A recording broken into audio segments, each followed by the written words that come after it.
আজকে কথা বলবো ক্রিকেট ইতিহাসে আনলাকি মোমেন্ট পার্ট 2 নিয়ে। তাহলে চলেন শুরু করা যাক।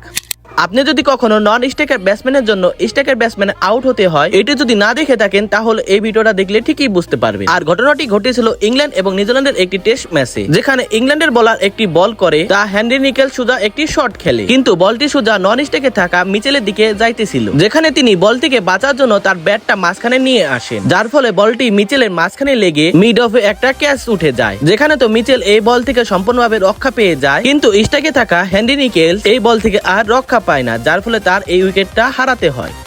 আপনি ইনজামামুল হককে অনেকভাবে রান আউট হতে তো ঠিকই দেখেছেন, কিন্তু আপনি যদি অ্যান্ড্রে রাসেলের এই রান আউটটা দেখেন তাহলে আপনি অবাক হয়ে যাবেন। আর ঘটনাটি ঘটেছিল হলো বাংলাদেশ প্রিমিয়ার লিগে, যেখানে তিসারা পেরেরা বলে অ্যান্ড্রে রাসেল অফসাইডে একটা শট খেলে 1 রানের জন্য দৌড় দেয় এবং সে জায়গা উপস্থিত থাকা ফিল্ডার মেহেদী হাসান মিরাজ স্ট্রাইকার স্টাম্পে থ্রো করে এবং বলটি স্ট্রাইকার স্টাম্পে লেগে নন স্টাম্পে গিয়ে লাগে, যার ফলে রাসেল কোনো কিছু না করে রান আউট হয়ে যান।